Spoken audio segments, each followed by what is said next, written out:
Deep in the dark depths of classroom C23, a disturbing, faint, muffled noise could be heard. It was a noise that made Ollie shiver with fear. He felt the noise getting closer and closer, louder and louder. Soon the thing that was making the noise would be right in front of him. "Quick," Alison whispered. "We need to get out of here, and fast." With his heart pounding, Ollie picked up the coin, put it in his pocket, and hurriedly started to run down the corridor as fast as his legs would go, heading towards the library. It was unusually quiet and eerily dark. Suddenly, Ollie was struck by a blinding beam of light, and in that moment, he felt an unexpected burning sensation move through his body like a powerful energy. He then felt his blood run cold. Alison grabbed his arm to prevent him from falling. As she did so, a crackling spark of electricity shot from Ollie's arm and scalded Alison's hand, and she experienced a momentary loss of all feelings. "Ow! What was that?" she screamed. "What is going on?" A dark, thunderous cloud had been lingering over the school building for weeks now. It started on Monday the 21st of December at 10:30 a.m. after assembly. The school bell had rang louder and more menacing than usual. Since then, school just didn't feel right. Things had been getting steadily worse. Strange, extraordinary, and horrific events had been happening. Ollie's classmates had turned nasty, laughing and making fun of younger pupils, being cheeky to their teachers. The only person he felt he could rely on was Alison. "Quick, the science lab!" Alison shouted. "We can hide in there!" Alison tore the door open without hesitating and flicked on the light switch. As she did so, there was a small explosion and everything suddenly went dark again. When Ollie came round, he had no idea whether he had been out for 5 hours or 5 days. He turned to look for Alison. She was gone. Ollie felt weird. He could feel a warm, tingling sensation running through his body, like an electric current. He looked down at his hands, and in the darkness, they glowed briefly. He checked to see if he was hurt and checked his pockets. Suddenly, an unsettling feeling began to well up inside him. The coin! Where was the coin? There was something seriously wrong, but he couldn't quite understand what it was. Where was Alison? A feeling of panic and trepidation came over him. His heart was thumping so loud that he felt sure the thing would hear him. What was he going to do? What had happened? Where was Alison? And the coin? Who had taken the coin? Ollie rubbed his eyes. As he did so, he noticed a grinning face staring at him from the darkness beyond the room window. Then he remembered. The science lab was on the 3rd floor. He scrambled to his feet, and not knowing quite what he should do, he headed for the classroom door. He pushed open the door and looked outside. What a sight met his eyes.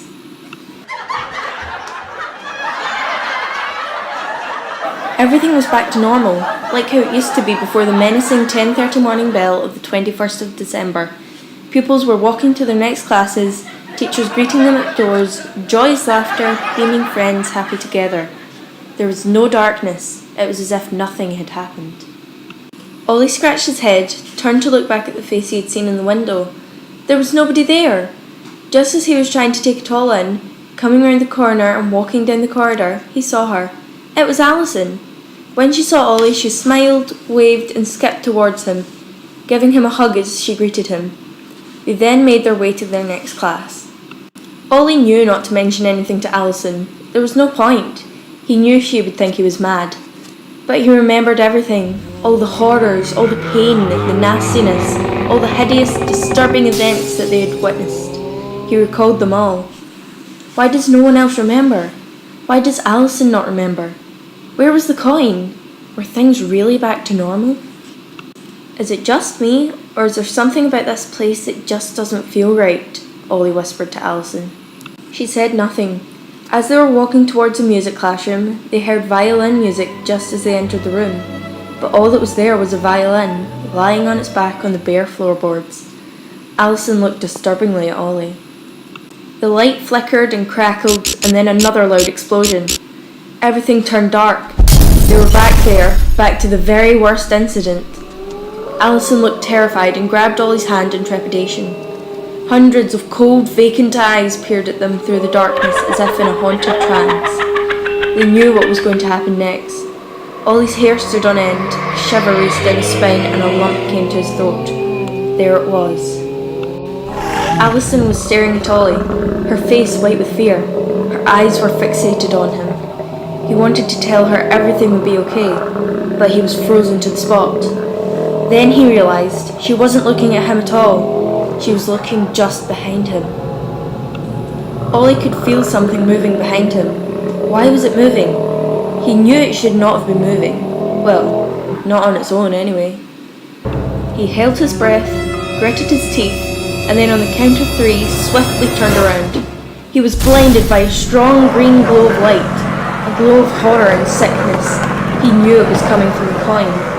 This meant things had gotten really bad. Suddenly, there was a piercing scream. It came from Alison. In front of them appeared the most unpleasant sight, a gnarled old hand with rotten skin and long, sharp, pointed nails arose out of the darkness, silhouetted with the glow of green light behind. Closer and closer the thing came. It was getting bigger and bigger. Soon its whole body filled the room. A deafening, gurgling noise could be heard. Ollie knew it was his last chance to do something to stop the horrors that were about to happen. He has been here before and knew this was his last chance. There were hundreds of eyes staring at Ollie and Alison, now alive and waiting to relish the moment of his downfall. Their white teeth showing as the sound of piercing laughter split the air as they anticipated the sensation of euphoric satisfaction.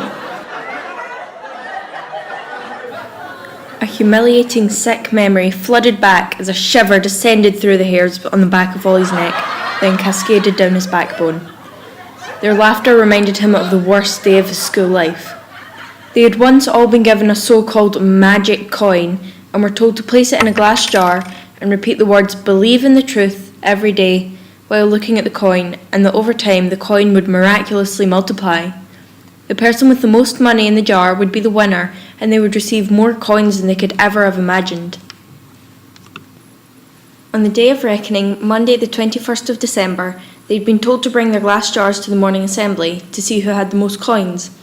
Naturally, Ollie had done what was asked and had, as promised, repeated those words while looking at the coin every day, and as was anticipated, nothing had happened. He had brought his single coin in its jar to assembly. It seemed like everyone else had jars and jars full to the brim with coins. Some jars were the biggest he had ever seen. Why had it not worked for him? Oh no, Ollie thought, as a feeling of lightheadedness and nausea came over him. It was too late. His jar had been spotted, and the roar of hideous laughter echoed around the room. People pointed at him, sniggering. He felt hurt, embarrassed, and totally humiliated. A lump developed in his throat. He wanted to get out of there as fast as he could. He ran towards the door, and as he did so, everything seemed to slow down. He was suspended in the air. He reached out his hand to try to cushion his fall. He closed his eyes and surrendered himself to the fate of the painful impact the concrete floor would have on his body. The glass jar flew through the air and landed, smashing into 1,000 pieces. It had been Alison who had helped him up.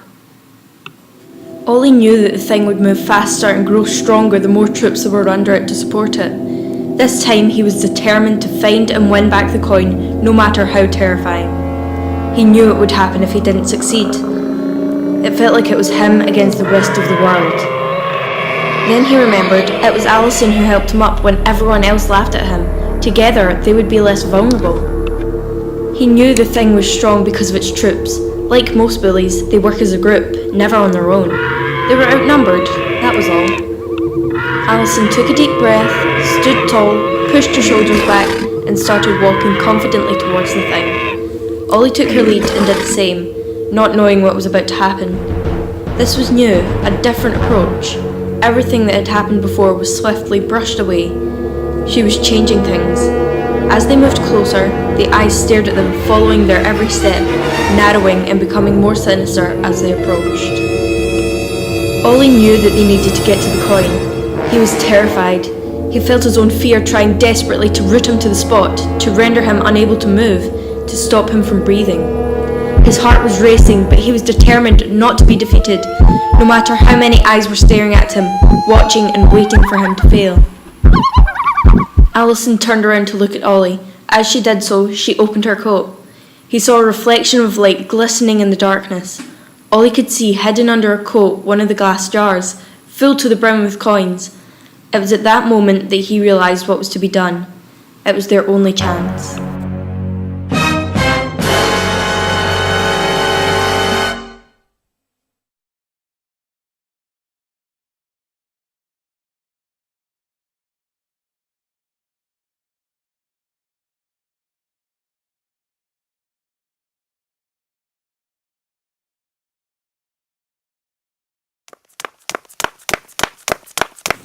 In a whirlwind of chaotic panic, Alison catapulted herself forward with such speed and determination into the dark depths of terror.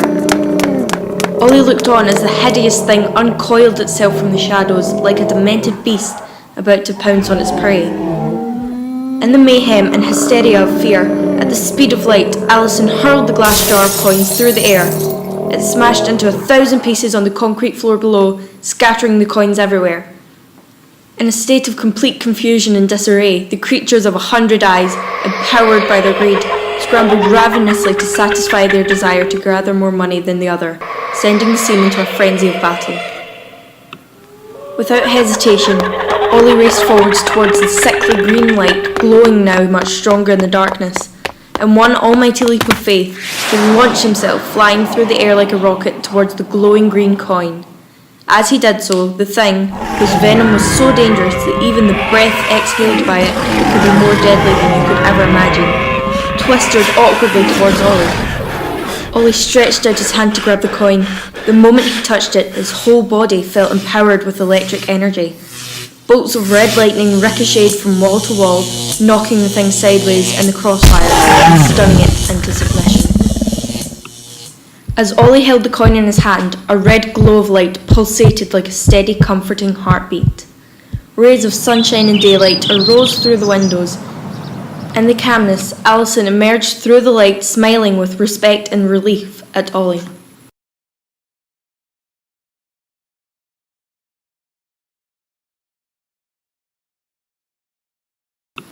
The 9 o'clock morning bell went for assembly on Monday the 21st of December. Ollie presented his single coin in the glass jar. As the roars of laughter penetrated the air, a sudden clear voice silenced the room. Some time ago, you were all given a magic coin and were instructed to place it in a glass jar. By repeating the words, "believe in the truth" on a daily basis would mean that the coin would miraculously multiply and the person with the most money in the jar would be the winner of all the riches.